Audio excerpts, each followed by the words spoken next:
প্রবেশ করবে, আমার বান্দার যেন মনটা ভরে যায়। চিৎকার মেরে বলি সুবহান। আমার বাইরা রে, শুধু তাই নয়, এই বান্দারা যখন জান্নাতের মধ্যে ঢুকবে, জান্নাতের মধ্যে ঢুকার সময় বলবে, আল্লাহ এত সুন্দর জান্নাত তুমি আমাকে দান করলা। ও মাবুদ, মাবুদ গো, এত সুন্দর জান্নাতের মধ্যে আমি একা থাকতে চাই না, একা থাকতে চাই না।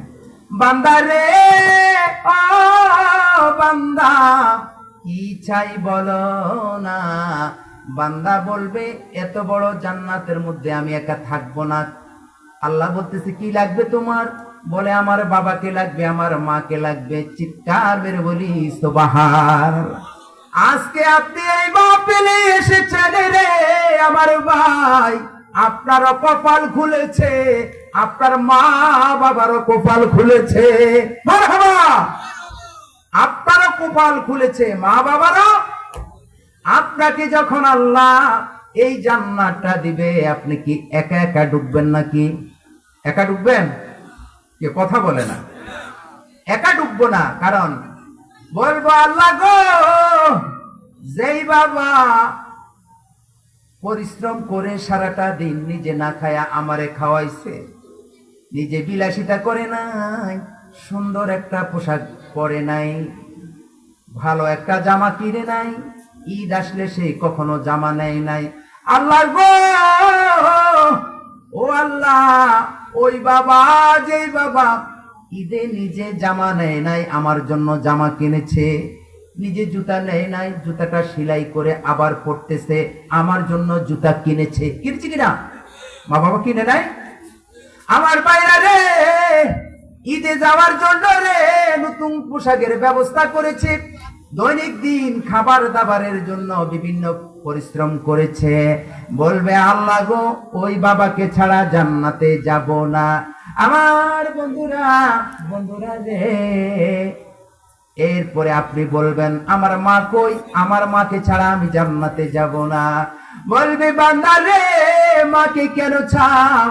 বলবে, আল্লাহ, যেই মার গর্ভ থেকে আমি এসেছি, আমি যখন দুনিয়ার মধ্যে তশরিফ আনবো, আমি যখন দুনিয়াতে আসব, আমি আমার মায়ের কলিজায় লাথি মেরে দুনিয়াতে এসেছি। আমার পায়ের আঘাত যখন আমার মার কলিজার মধ্যে লাগছে, আমার মা অজ্ঞান হয়ে গেছে। আল্লাহ গো, ও আল্লাহ, ওই মাকে ছাড়া জান্নাতের মধ্যে প্রবেশ করব। আল্লাহ বলবে, ফেরেশতারা রে, তার মাকে এনে দাও, তার বাবাকে এনে দাও। সুবহানাল্লাহ। আমার বাইরা রে, ফেরেশতারা বাবাকে আনবে, মাকে আনবে। অনেক লোকের বাবা থাকবে জাহান্নামে, মা থাকবে জাহান্নামে। আল্লাহ একজনকে মা বানাবেন, একজনকে বাবা বানাবেন ফেরেশতাদেরকে। আমার ভাইরা, যখন মা বাবা বানায়া আমার ভাইরা সেখানে আনবেন, আপনি বুঝতে পারবেন এটা আমার আসল মা না, এটা আমার আসল বাবা না। সুবহানাল্লাহ বলেন। আপনি বলবেন, আল্লাহ গো, চেহারা শুরু ঠিক একরকম, কিন্তু আমার মন বলে এরা আমার আসল মা বাপ না।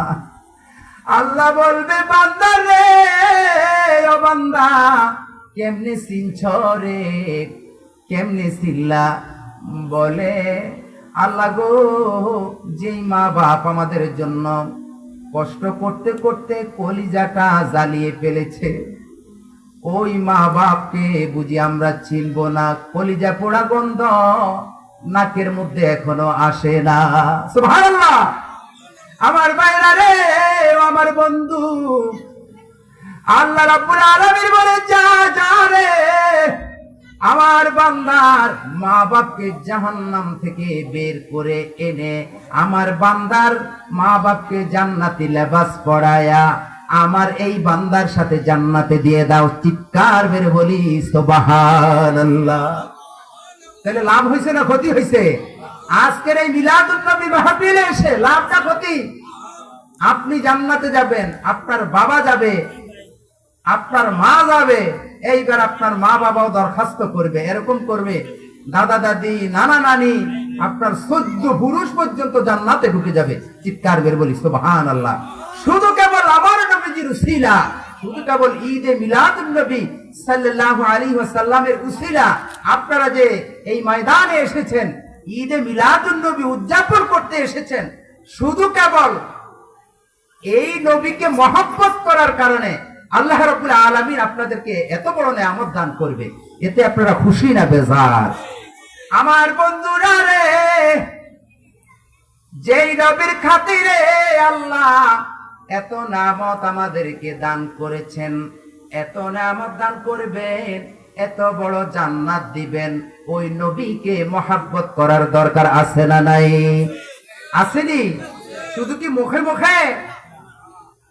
আমার ভাইরা রে, নবীজির মহব্বত যার অন্তরে থাকবে, যে বেশি বেশি করে রে নবীকে মহব্বত করবে, যে বেশি বেশি করে আমার নবীকে মহব্বত করবে, যে বেশি বেশি করে আমার নবীজির উপর দুরূদ ও সালাম পাঠ করবে, হাসরের কঠিন ময়দানে এই বান্দা নবীজির কিনারে থাকবে। চিৎকার মেরে বলি সুবহানাল্লাহ। আমার বন্ধুরা রে, আমার সাথীরা, যারা নবীকে মহব্বত করতে চাও তারা অবশ্যই আমার নবীর অনুসরণ অনুকরণ করো। নবীকে অনুসরণ অনুকরণ করার কথা আল্লাহ বলেছেন। কে বলেছেন? বিসমিল্লাহির রহমানির রহিম। কুল ইন কুনতুম তুহিব্বুনাল্লাহা ফাত্তাবিউনি ইউহিব্বুকুমুল্লাহ। কে বলেছেন? হাবিব গো, ও আমার হাবিব, হাবিব গো, ও আমার হাবিব, হাবিব গো, আপনি আপনার উম্মতদেরকে বলে দেন, যদি তারা আমি আল্লাহকে ভালোবাসতে চায়, কাকে? আল্লাহকে ভালোবাসতে চায়, আল্লাহকে মহব্বত করতে চায়, আল্লাহকে প্রেমের ডোরে বাঁধতে চায়, ও হাবিব আপনি তাদেরকে বলে দেন, ফাত্তাবিউনি, আপনাকে তারা যেন অনুসরণ অনুকরণ করে। সুবহানাল্লাহ। এখন এই অনুসরণ অনুকরণ কি বুঝেন আপনি? শুধু বললেন আমি ভালোবাসি, নবীকে ভালোবাসি। হ্যাঁ ঠিক আছে, আপনার কথা ভালোবাসা এক জিনিস, অনুসরণ অনুকরণ করা আরেক জিনিস, ঠিক কিনা? নবীজিকে অনুসরণ অনুকরণ করা, নবীজির সারাটা জীবনের মধ্যে নবীজি কি কর্ম সম্পাদন করেছে, নবীজি কিভাবে নামাজ পড়েছে, নবীজি কিভাবে রোজা রেখেছে, নবী কিভাবে হজ করেছে, নবী কিভাবে যাকাত আদায় করেছে, নবী কিভাবে গরিব মিসকিনদেরকে রে সাহায্য সহযোগিতা করেছে রে, নবীজি কিভাবে এতিমের খোঁজ খবর নিয়েছে, নবীজি কিভাবে আত্মীয় স্বজনের সাথে সুসম্পর্ক রেখেছে, নবীজি কেমন ভাবে রে একজন মুসলমান আরেকজন মুসলমানের সাথে ব্যবহার করতে হবে সেটা শিখিয়েছে। আমার ভাইরা, আল্লাহর প্যারা হাবিব সাল্লাল্লাহু আলাইহি ওয়াসাল্লাম মুসলমানের উপর হকের কথা বলে গেছেন, গেছেন কিনা? আমার ভাইরা রে, এই জিনিসগুলো যখন আপনি ফলো করবেন তখন আপনি নবীকে অনুসরণ অনুকরণ করলেন। অনুসরণ অনুকরার নাম যদি আপনি অন্যটা চিন্তা করেন যে আমি নবীকে ভালোবাসি এইটুকুই চলবে, নামাজ পড়বেন না, রোজা রাখবেন না, হজ ফরজ হয়েছে হজ করবেন না, যাকাত ফরজ হয়েছে যাকাত দিবেন না, আপনার অনেক ধন সম্পদ এতিমকে দিবেন না, আপনি বিভিন্নভাবে আপনার সম্পদগুলো মজুদ করবেন, তাহলে আপনি নবীর অনুসরণ অনুকরণ আপনার দ্বারা হবে। আমার ভাইরা, শুধু তাই নয়, আমার নবীজি সারাটা জীবনে একটা মিথ্যা কথাও বলে নাই। বলেছে? আমার ভাইরা, আমার নবীজিকে আল আমিন বলতো মক্কা নগরের কাফের বেঈমানেরা পর্যন্ত। নবীজিকে কি বলতেন? আপনার আদর্শের মধ্যে যদি রে, আপনার অনুসরণের মধ্যে যদি সত্য কথা না পাওয়া যায়। সারা জীবন যদি আপনি মিথ্যা কথা বলেন তাহলে নবীর অনুসরণ হবে নাকি? হবে নি? আপনি সিটারি ছাড়া কোনো কাজ করেন না, সমাজের মধ্যে বাটপারি ছাড়া কোনো কাজ করেন না, এমন কোন প্রমাণ আপনি দেখাইতে পারবেন নি নবীজির জীবনে নবী কারোর সাথে ধোঁকাবাজি করেছে? দেখাতে পারবেন? দমবাজি করেছেন, সিটারি করেছেন, এরকম কোন ইতিহাস দেখাতে পারবেন? তাহলে আমরা নবীকে ভালোবাসি। যদি নবীকে ভালোবাসি, যদি নবীর অনুকরণ করি, এই সমস্ত আচরণ আমাদের মধ্যে কি থাকবে? এই আচরণ কি আমরা আমাদের মাঝে রাখবো?